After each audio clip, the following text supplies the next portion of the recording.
In this video, I'll discuss 3 reasonings against CDA. Reasoning 1.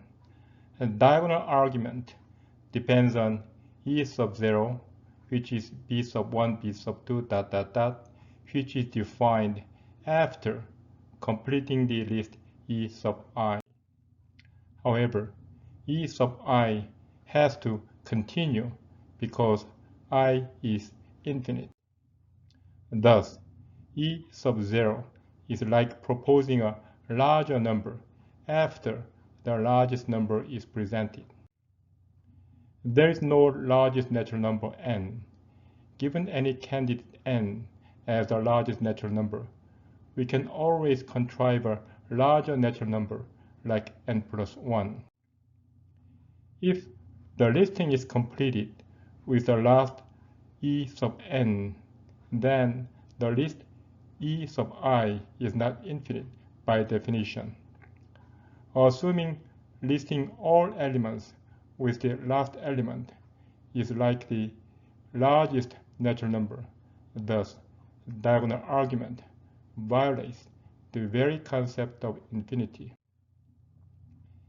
You can look at graphic discussion of this reasoning at this link that I uploaded in 2020.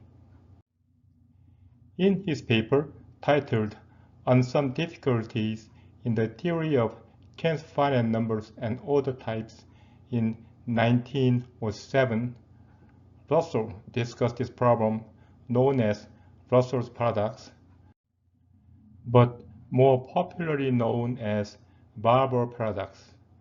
A barber states that he shaves everyone in the village who doesn't shave themselves.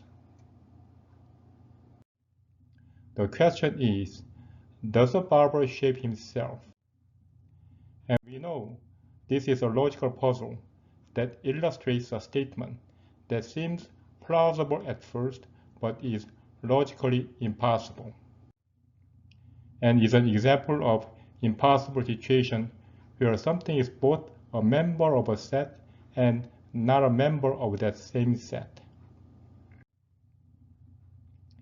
This Russell paradox says they are not members of themselves.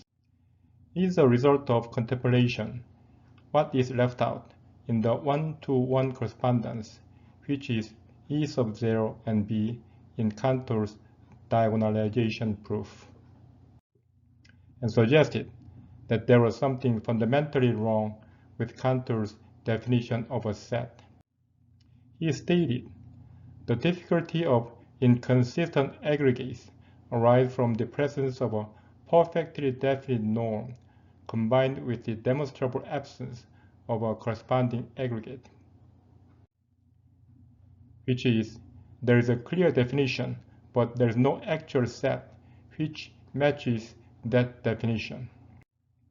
He states, this suggests that a norm is necessary, but not a sufficient condition for the existence of an aggregate.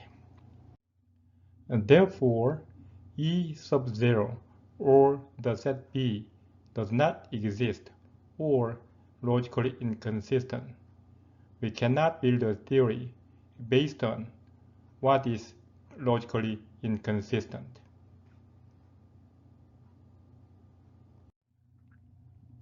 Reasoning 2. CDA compares the set E sub n, which is E sub 1, E sub 2, versus M, which is E sub 1, E sub 2, and extra E sub 0, and wrongly claims that M is larger than E sub n because there's E sub 0, which cannot be in E sub n, whatever E sub n may be.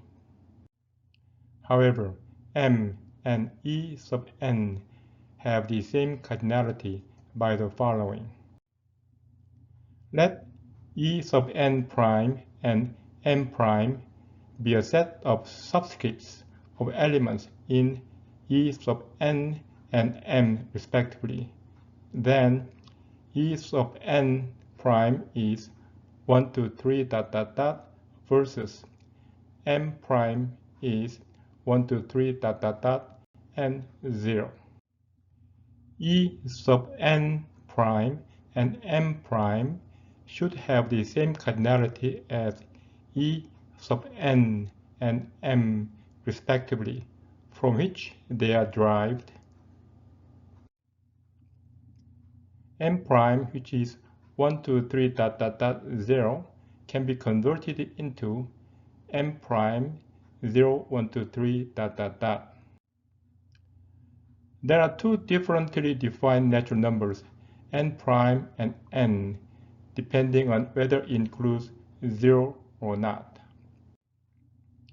These two differently defined natural numbers, n prime and n, should differ by 1 in their number of elements. However, they have the same size or cardinality because they can be paired 1 to 1. Likewise, m prime can be paired with E sub n prime. Thus, card m prime equals card E sub n prime, which is card En. Because card m prime equals card m equals card E sub n. Reasoning 3. It requires an algorithm for ordering the first element and the next element that follow to list all elements of the set in sequence. Then we can do one-to-one pairing with other set with its elements listed by its own algorithm to list the first element and the next element that follow to list all elements of the set in sequence. The algorithm is to ensure to list all elements in infinite sets in sequence because there is no other way to ensure listing all elements in any infinite set in sequence. Even natural number n cannot be listed in full without an algorithm. We cannot compare any infinite sets without an algorithm to list all elements, for example, between natural number and rational number. In CDA, there is no algorithm to list the first element and the next element that follow to list all elements of M. In CDA, it just finds an extra element after the list is completed.